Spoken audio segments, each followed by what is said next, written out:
Welcome to the Burn Your Mortgage Podcast, a Canadian real estate podcast that shows you how to pay off your mortgage sooner and live well while doing it. Now, here's your host, Sean Cooper. Welcome to the Burn Your Mortgage Podcast. I'm Sean Cooper, and it's great to be back for another episode. On today's show, I'll be talking to Alex Rascanu. Alex Rascanu held senior marketing and senior policy advisor roles before entering the real estate industry, where he provides buy and sell side real estate advisory services, suitable acquisition analysis with portfolio and development strategy, and direct sales and digital marketing strategy development and execution to help you achieve the highest sale price in the current market. Alex completed a Bachelor of Business Administration from the University of Toronto and a Master's of Public Administration Management from Dalhousie University, and is a registered real estate sales representative with Right at Home Realty. In my interview with Alex, we discuss why Alex became a real estate agent, what is the process of owning a home, and what are some creative ways to get your foot into the door of the real estate market. Without further ado, here's my interview with Alex Rascanu. Hi, Alex. How are you doing today? I'm doing well, Sean. How are you? Pretty good, thank you. It's wonderful to finally have you on the podcast. When I heard that you had gotten into the real estate industry, I knew that I definitely wanted to interview you. So super excited to chat about all the exciting initiatives you've been up to, and for you to share your story of why you got into the real estate industry, because I think it's quite an interesting one. Thank you. I appreciate the opportunity. Great. So first of all, can you tell the audience about what inspired you to become a real estate agent? Why did you become one? Sure. Well, growing up, becoming a real estate agent is not the career that I was planning to pursue. My father was a civil engineer, and he would go on construction sites and manage projects, and he would do architectural drawings at home. And this was back in Romania, where I was born and initially grew up. But once we moved to Canada, Toronto specifically, I had the opportunity to pursue a business undergrad. I was able to work in various marketing roles in Nagoya, Japan, London, England, Zurich, Switzerland, and here in Toronto. I pursued a master's in public administration and worked with the federal government and two provincial governments. And while I was working with a national nonprofit, my wife and I and our three little ones went through a really terrible real estate selling and real estate buying experience. What happened was that we had purchased a condo, and we thought that this was going to be the place that we're going to be for quite a while. There was a whole bunch of challenges that happened in the building itself, and we ended up deciding to move. And the realtor whom we chose was the realtor who was actually the listing agent for the condo, and we had used the services of this realtor to purchase the condo. She said, "Oh yeah, it's going to be so straightforward for me to sell this condo for you. You have nothing to worry about on the sell side. Let's go find you a place to purchase that you would really enjoy living in." And so off we went to find a place to buy, and lo and behold, we found this home that within our budget. It was townhouse in the Upper Beaches neighborhood in Toronto. And we took a look at it. It seemed like it could be a good option for us. And the realtor came to our place, and she brought the offer documentation, and she said, "Here's for you to sign." And we said, "Oh, but there's no inspection clause. Are we not doing an inspection?" And she said, "Oh, trust me, it's got good bones. This house has good bones. It's almost 100 years old, but it has good bones. You just trust me. We're going to be able to lock it in, and you're going to enjoy living there, and there'll be no issue selling the condo," because we needed the money from the condo to purchase the house. And we signed, not very wisely. And once the deal was firm, we started having second thoughts about whether we made a good decision. Long story short, after we moved into the home and we opened up the drywall in the basement, the previous owners had put up a drywall and carpeted the floor. We found black mold everywhere in the basement. Wow, that's not a fun experience. Yeah. And I had asthma when I was young, and I had it from mold. So for us, this was a major health and safety issue for myself. And we have 3 kids. So, something to be quite concerned about. And we hired someone, they did the cleaning up with the mold, which is not inexpensive. And then when we tried to use the washing machine in the basement, we realized that anytime we used the washing machine, there was a flood that was occurring. There was water bubbling up from under the floor. Wow. And so we had a plumber come in and investigate. And little did we know that all the pipes had been completely shattered over the years. It was just a complete mess. We got the plumbers to open up the floor, and there were roots through all the different pieces that were constituting the plumbing structure that would allow the water to flow out of the home into the city sewer pipes and water pipes. And so we ended up incurring quite a bit of an expense to redo the plumbing for the basement. And shortly thereafter, we realized that there were structural issues with the home as well, where there was a significant foundation issue. Once we open up the drywall in a particular area, we had to do a whole bunch of reinforcement, stone masonry. It was a mess. We ended up spending over $50,000 out of pocket, unexpected Oh expenses my goodness. that related to latent defects that were not disclosed to us by the sellers. And unfortunately, we were not well protected by the realtor who served us, who advised us, you have nothing to worry about. Just trust me, you don't need an inspection. And then we turned around on the sell side of the condo. There was also major issues because a month and a half in, she was not able to sell it. We needed the money from the condo to be able to purchase the house, which we already had a buying agreement regarding. And it was a very, very stressful time. And ended up happening is we ended up using the services of one particular realtor who my wife found online, who had really good presence, and she did an amazing job. She ended up coming in. It was a Saturday evening. We reached out to her that Saturday afternoon. She said, okay, no problem. I already lined up the staging for the next day. I already lined up the photographer for the following day. We're going to be going live the following day, which was going to be a Tuesday. And that's exactly what she did. She had everything lined up. We signed with her, and Tuesday it went live on the MLS. Wednesday, we had a strong offer, and it all got firmed up when the deposit came in the day after. So in about 5 days, this person managed to sell our condo, whereas the previous person in a month and a half, there was nothing really meaningful happened. And that was a really interesting time because it made me realize, hey, we had this really terrible experience with this one particular realtor, but this other realtor was amazing. She was so professional, and it gave me the opportunity to reflect on whether this is the kind of career that I would like to pursue, to be able to help others make wise, informed decisions about the acquisition of their next place to live. And I ended up switching careers and I became a realtor. And as I got in, I also ended up having the opportunity to help many entrepreneurs as well on the commercial side of real estate. So now I work across commercial and residential real estate in the Toronto area. So it's been quite a journey, but I feel like it's important for people to be very careful to always do an inspection when they're purchasing a property, even if it's a condo, always when it's a freehold property, and just be careful, be wise, and trust your gut instinct if you're sensing that you might be taken advantage of by someone who's supposed to work in your best interest. No, thanks so much for sharing your story, Alex. And sorry to hear about what had happened to you there, but it's great that you could take a negative and turn it into a positive for yourself there. So yes, in terms of the second question here, could you talk a bit about the process of owning a home in Toronto or any other place throughout Canada? And also a follow-up question to your last answer there. If you could do it all over again, what about the process before you can purchase a property? You want to purchase a realtor that's actually going to be professional and look out for your best interests.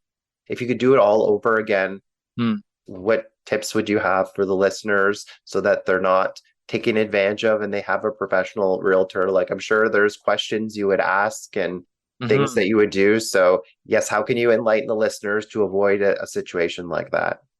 Yeah, I would say that when it comes to the second part of your question around finding a competent realtor, if it was me doing it all over again and I wasn't a realtor, I would say ask friends, family purchased in the recent past and find out who had a great experience, who the realtor was, look them up. Also, you can generally trust Google reviews, so you can also do some search on the web for your particular geographic area and find realtors who are well rated and whom you can see based on the reviews are providing competent service. And then reach out and have a conversation with a few of them. Some of the ones that were referred to you, some of the ones that you're seeing have good reviews, and then make a decision that feels right for you based on the type of service that you're looking for, whether it's on the buy side or the sell side. But I would say those would be the two main things that I would personally trust: a referral from someone whom I trust and I know had a good experience, and then online reviews would be a second layer that I would consider. Those are great tips. Thank you. Yeah, and when it comes to the process of owning a home, in my view, there is an opportunity to pause and reflect as to whether buying a home is the right thing for you right now. I mean, buying a home is one of the biggest decisions you'll ever make, but is this the right time to purchase, or is this the right time for you to potentially rent?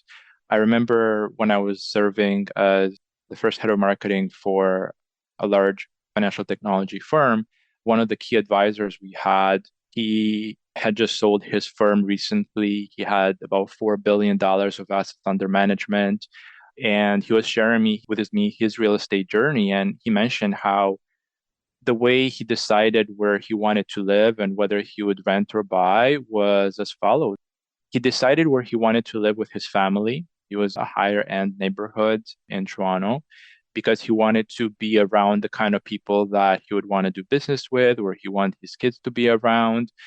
And he rented, and he rented for about 10, 15 years before he purchased, even though he had already reached the point where he was managing over $1 billion of assets.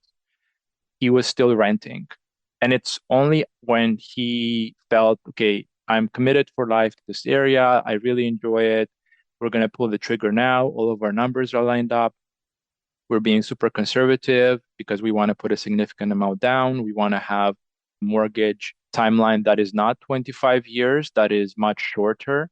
To your, in your case, Sean, you managed to do it in about 3 years. A lot of people think about 25 years. From my point of view, if you're able to have a shorter timeline for your mortgage, that is definitely ideal. You're serving a huge amount in interest. So he was very wise in how he approached it. So, you know, I think that, is it right for you to buy or to rent right now? If you want to rent, you have less maintenance and repairs. You have lower monthly and upfront costs. You are making a short-term commitment, which makes it easier for you to move in case you get a job in a different part of Canada. There might be depreciation in the property value, and you don't have to stress over that. So there's benefits to renting.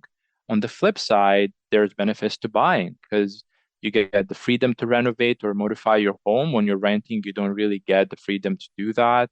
You're building up equity in a safe, secure investment compared to other asset classes. Real estate is definitely much more secure. When you're looking at the volatility of certain types of stock that people have been investing in lately and have significantly dropped in valuation.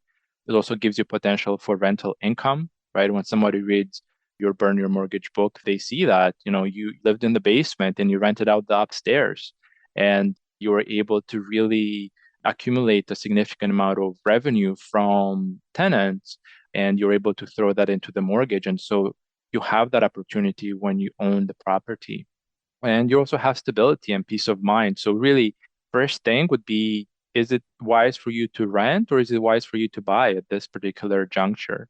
If you decide that owning a home right now is something that you want to pursue, you want to think about, are you financially ready to own a home? Have you had the opportunity to pay down your debts? Ideally, you've completely paid down your debts.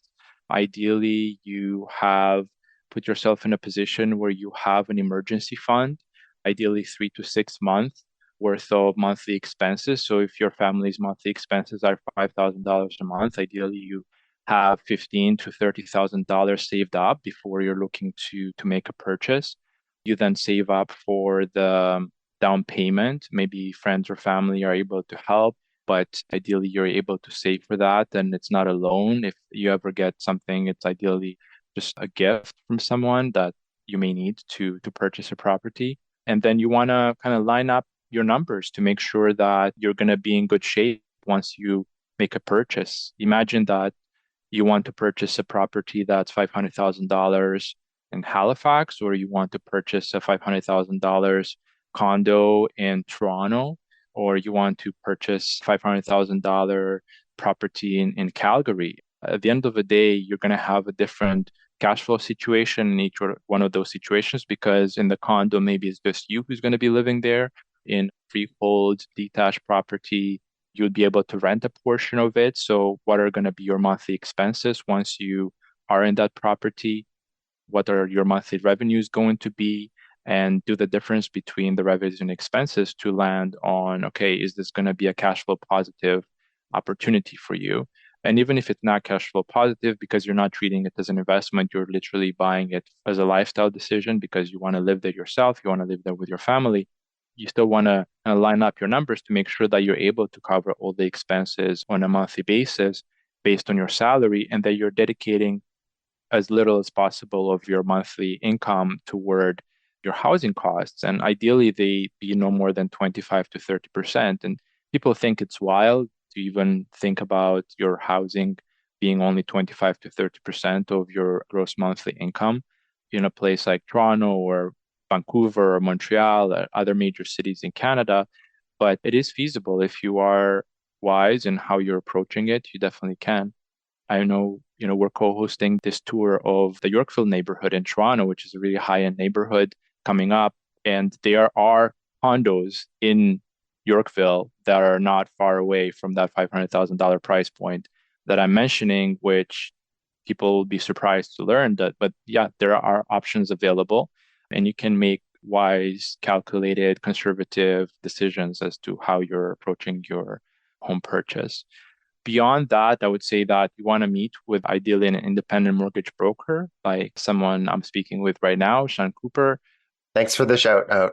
Yeah, or someone else that maybe is in your network right now and you trust, whatever makes sense for you. Generally, independent mortgage broker would be able to access options for you at a lot of different lenders.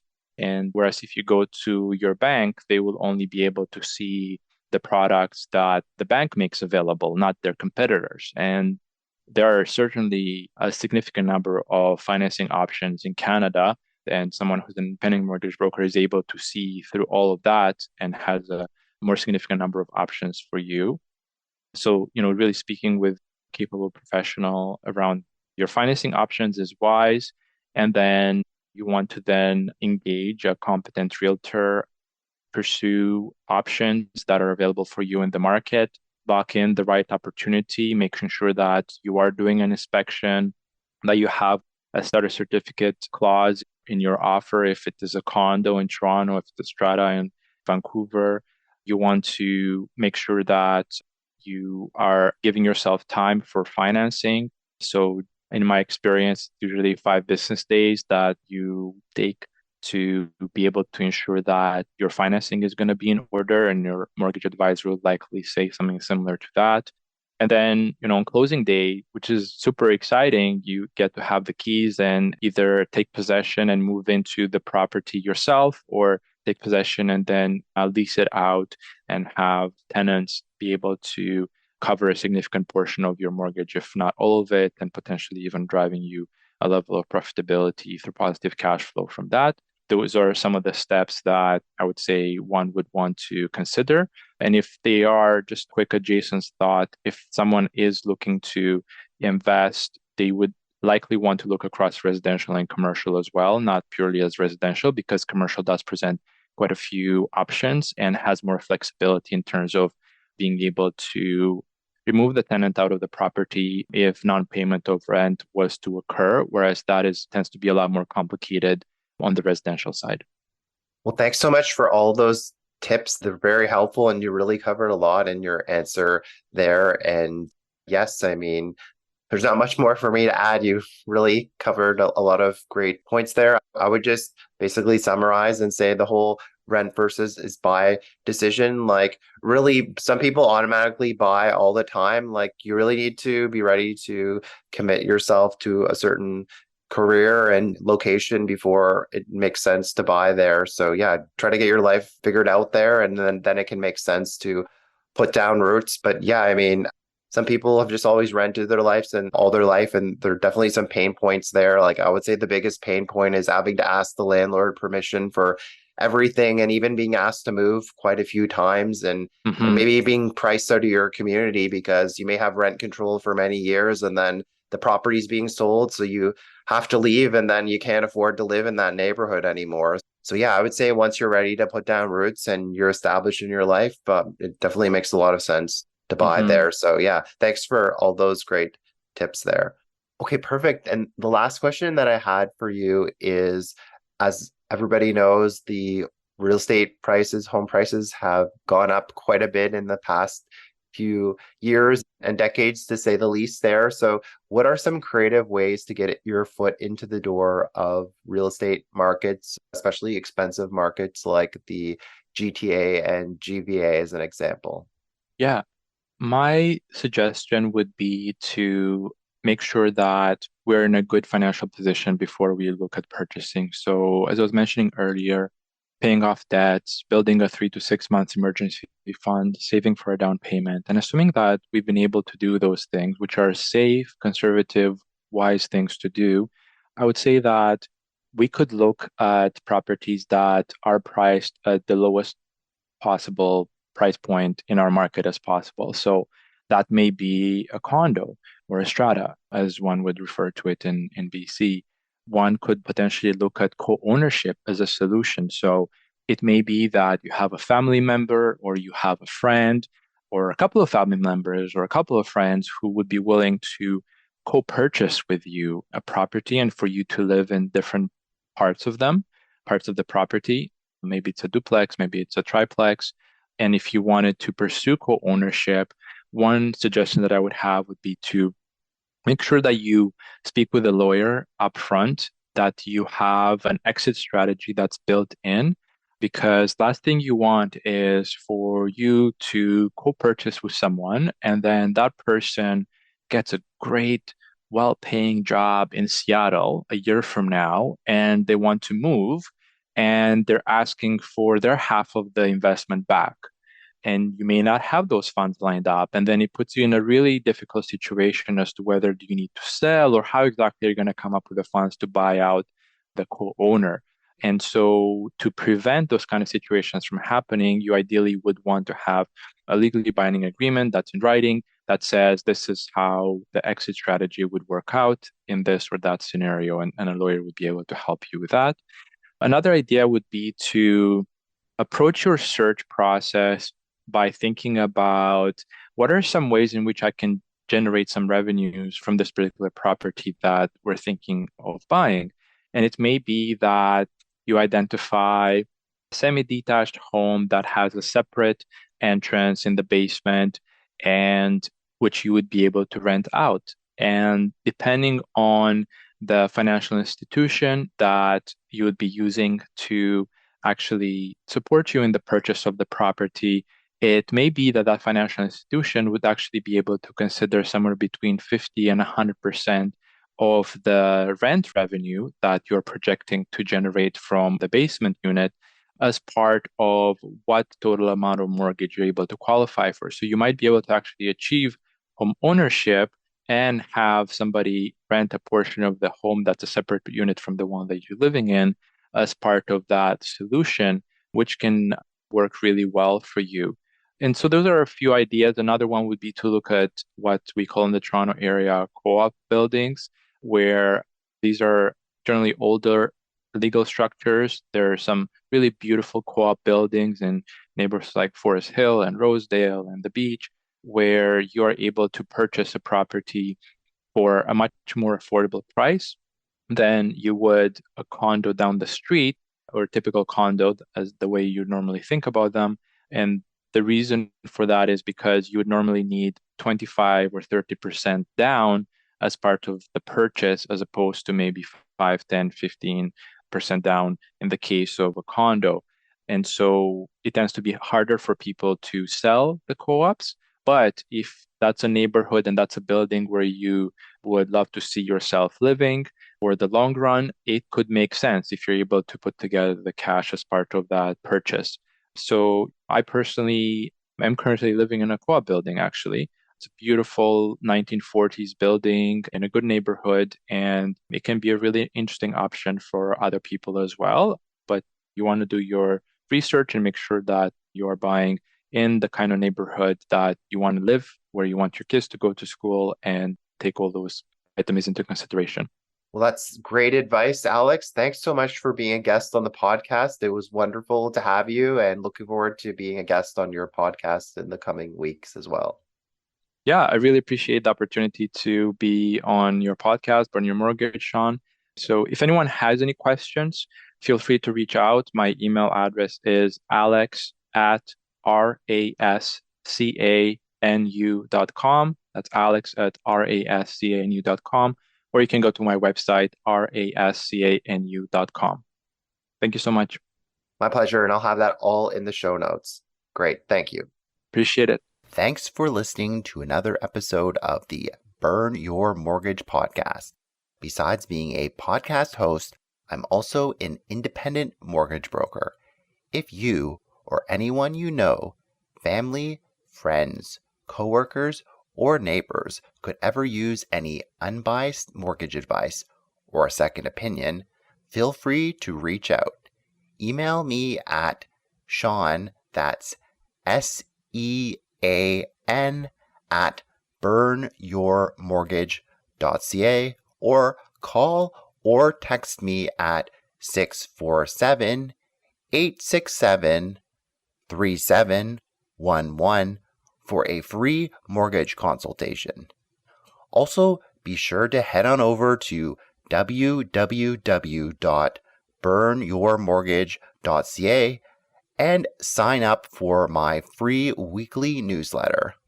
As a small token of my appreciation, you'll be able to download my ultimate mortgage checklist on choosing the perfect mortgage. I look forward to hearing from you and helping you with all your mortgage needs. Once again, thanks for listening. You've been listening to the Burn Your Mortgage podcast. Don't forget to subscribe on iTunes and leave a rating. Until next time, happy mortgage burning.